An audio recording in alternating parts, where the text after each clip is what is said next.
Latihan perdana timnas Indonesia di Australia sudah selesai dan sekarang latihan kedua yang bertempat di stadion. Latihan kali ini dilaksanakan malam hari karena sebagian punggawa Garuda beragama Islam dan sedang melaksanakan ibadah puasa. Latihan kali ini hanya latihan ringan, yakni passing dan penguasaan bola seperti yang dibilang oleh pelatih baru yaitu Patrick Kluivert. Yeah, most of the players are in and the first impression is very good. We did some passing, some possession game, and you see a lot of quality in the game. I'm very happy with the first training and I'm looking really confident. We come here to have a good result, so a good result means a win. And of course it will be a very difficult match, but I'm confident that we can have a good result. Serta ada ekspresi pemain baru punggawa Garuda yang sangat terkesan dengan timnas Indonesia, yakni Ole Romani. Really nice, really enjoyed. Also to have a ball at my feet again with all the guys. First time with everyone on the pitch, so no, it was really had fun and excited for the game. Of course, really good team. We know what we have to do. It's clear, and we go into the game with a lot of confidence. So yeah, we're really excited. Next match to give everything for the team. It's an honor to play for Indonesia, and I want to be important for the team. So I give my best. Ole Romani, pemain yang bermain di Oxford United, Liga Championship Inggris. Dia bisa bermain di 3 posisi, sayap kiri, gelandang serang, dan striker.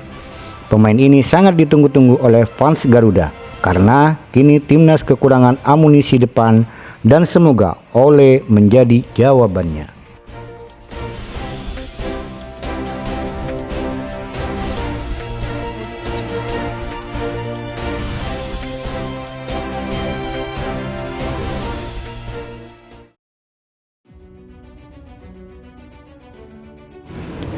Manajer jelaskan Emil Audero terkesan hilang dari timnas Indonesia.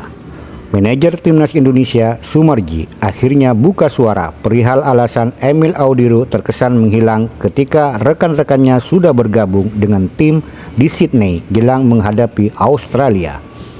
Akun media sosial timnas Indonesia aktif memberikan informasi berupa persiapan timnas Indonesia jelang 2 laga grup C putaran ketiga kualifikasi Piala Dunia 2026 zona Asia. Akun Instagram Timnas Indonesia rutin mengunggah foto dan video berisi informasi baru terkait kedatangan para pemain Timnas Indonesia di Sydney yang memang bertahap. Nah, sosok Emil Audero tidak terlihat dalam berbagai unggahan Timnas Indonesia itu. Lebih parah, kiper Palermo tersebut juga tidak aktif di media sosial. Situasi ini menimbulkan kekhawatiran fans Timnas Indonesia perihal kondisi Emil Audero. Kini semuanya sudah terpecahkan. Terlepas dari Emil Audero tidak rajin mengunggah kegiatan di media sosialnya, sang pemain diketahui memang baru menginjakkan kaki di Sydney pada Selasa dini hari waktu Australia. Alhasil, momen kedatangan Emil yang datang berbarengan dengan Joe Pelupessy mungkin tidak terabadikan dalam bidikan kamera. Kabar kedatangan Emil dan Pelupessy disampaikan langsung manajer timnas Indonesia, Sumarji. Alhamdulillah, skuad kita sudah semakin lengkap. Emil dan Joe sudah tiba lebih awal. Kemudian Dean tadi pagi, kata Sumarji. Kami mengharap mereka bisa segera beradaptasi dengan tim dan menjalani persiapan dengan baik. Kedatangan 3 pemain naturalisasi baru, yakni Joe, Emil, dan Dean, timnas Indonesia semakin lengkap jelang pertandingan krusial melawan Australia. Emil Audero dari Italia dan Joe Pelupessy dari Belanda sudah tiba lebih dulu dan langsung menuju hotel tim pada hari Selasa dini hari waktu setempat. Kemudian Dan James dari Belanda menyusul tim pagi harinya di sekitar pukul 7 waktu Sydney. Ketiganya menyusul rekan-rekan yang sudah ada di dalam tim nasional.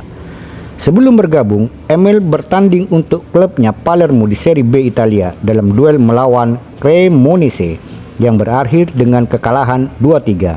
Sementara Joe tampil bersama Lommel SK di Divisi 2 Liga Belgia dan harus mengakui keunggulan Patro Eisden dengan skor 0-1. Berbeda dengan keduanya, Dan James sukses membantu Go Ahead Eagles meraih kemenangan 1-0 atas William di Eredivisie Belanda akhir pekan kemarin.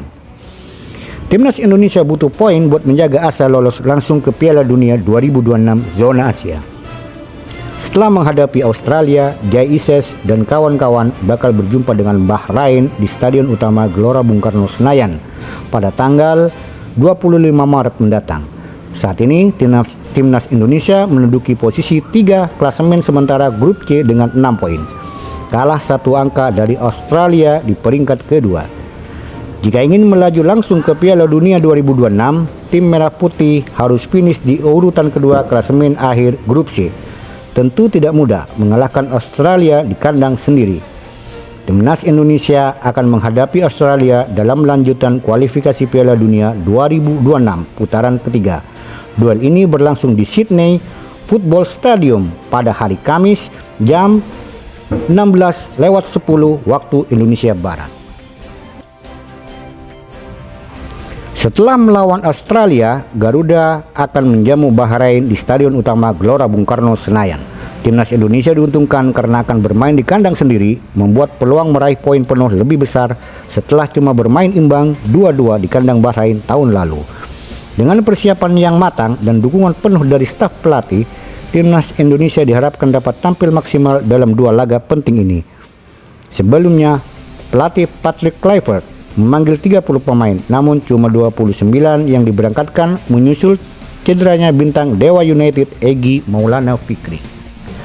Di lain sisi, Kevin Dix diragukan tampil saat Timnas Indonesia menghadapi Australia.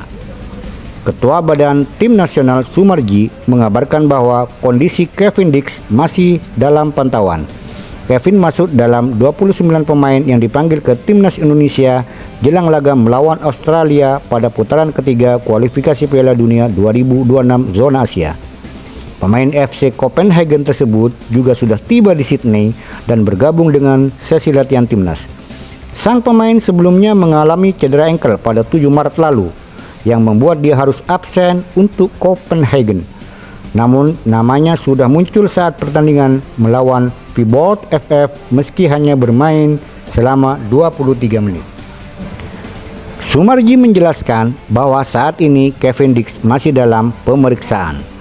Mereka masih menunggu hasil magnetic resonance imaging atau MRI untuk pemain tersebut. Tentunya ini akan menjadi pertimbangan pelatih Patrick Kluivert untuk mengambil keputusan. Hasil MRI tidak menunjukkan ke arah serius cederanya, ujar Sumarji.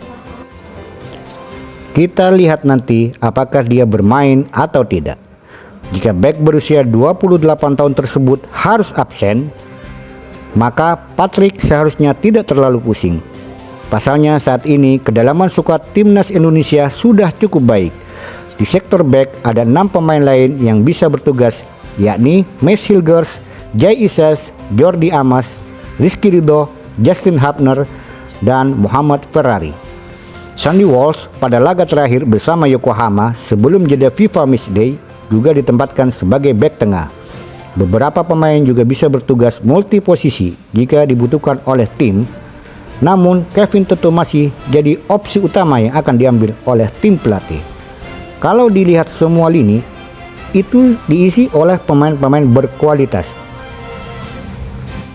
ujar Sumarji. Sumarji juga menambahkan hal tersebut jadi sinyal bahwa masih banyak opsi yang bisa dimainkan oleh Timnas Indonesia. Tentunya keputusan untuk memilih pemain adalah menjadi hak Patrick sebagai pelatih kepala. Tentunya mereka hanya akan memainkan pemain yang dibutuhkan di tim dan coba meracik skuad terbaik. Tinggal bagaimana pemain melakukan persaingan sehat. Jadi kita lihat saja siapa yang akan bermain nanti, ujar Sumarji.